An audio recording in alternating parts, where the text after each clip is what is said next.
Sanibona bafowethu. Cha, ayengiqala bafowethu ngibonge support eniyenzayo bafowethu kwi-channel yami. Nenza manga.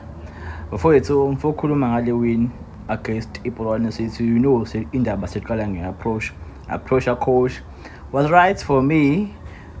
K Van Ryn, Mbatha,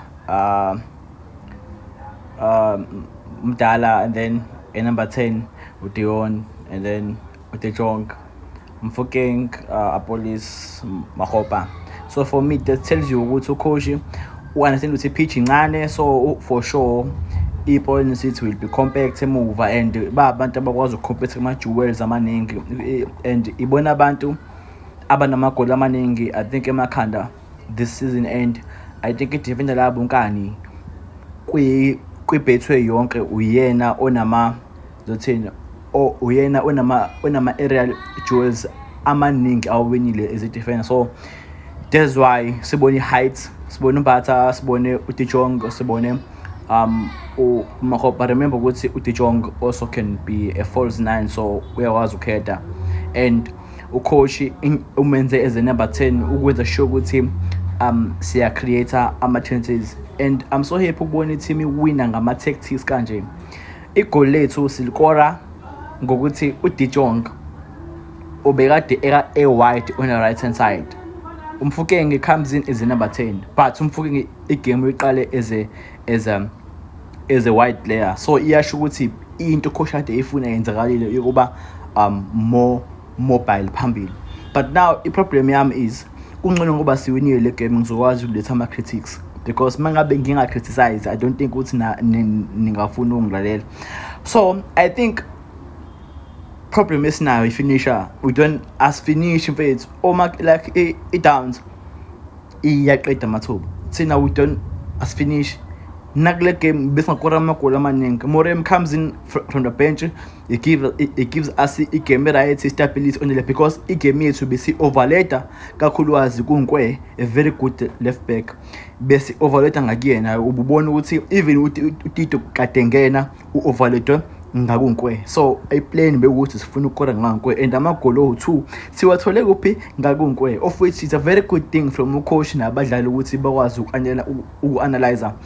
Angifuni kuba too hard kumajija, because i-pitch yakufethu enye team mawusuka la eThekwini udlala i-tournament emakhaya kwi-ground elibhedayo ngeke ufane njengoba ula eThekwini. So nabo abadlali they are people, so ngingasho ukuthi maybe pitch ibile ne-impact indlela esihlala ngayo besingekho quick kakhulu phambili, besizama ukudlala ama-short passes.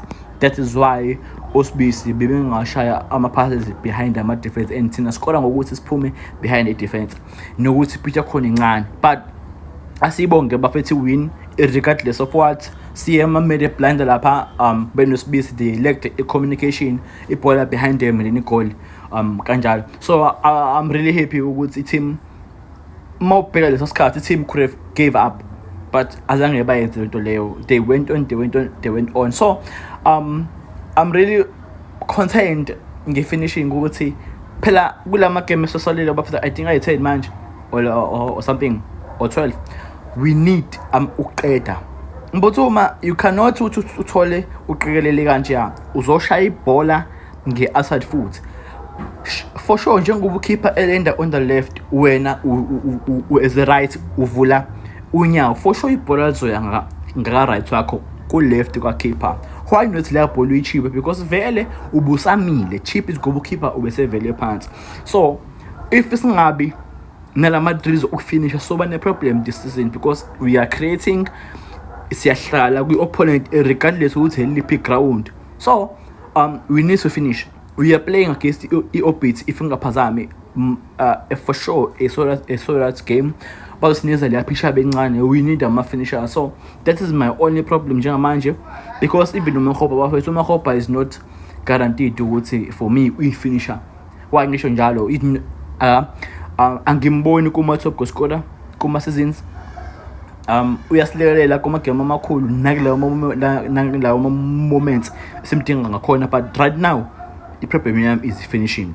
I'm really happy indlela i-team idlala ngakhona. Whenever khona uMbatha sibe ne-stability, and you saw it, stability and ucoach what he did wazi ukuthi right now Mbatha we are 1-0 and asikwazi ukuba too open back. You can't be a number 8 as per se, asibe nama-jewels awu-2. Lento isho ukuthi ke sizoba nespace esiniaro emuva. We not per se doing i-highland, but if isiphethe ibhola must progress to abomfukenge nabo apolisi bona kumele benze magic. Lento yenza ukuthi emuva sibe ne-rest defense, because ibona ukuthi vele befuna ukuphuma ngodlamini like nalo mtshelo omunye ngamkhohlwa befuna ukuphuma ngama-counter attack. So we had a back 4 emile, and then we besiphuma uFandroni benohoto bephuma nge-move, otherwise beba safe noMbatha benomakhola beba safe ukuthi bambe i-back 4 yethu. And I really liked ukuthi coach uyahlonipha i-opponent, because ukukhipha umfukenge ufake uChapatani is saying we are closing the shop, because right now it's a party league in the opponent. I think as to just nayo masiqhubeka nayo izosibeka phambili, and we need to finish. Danko.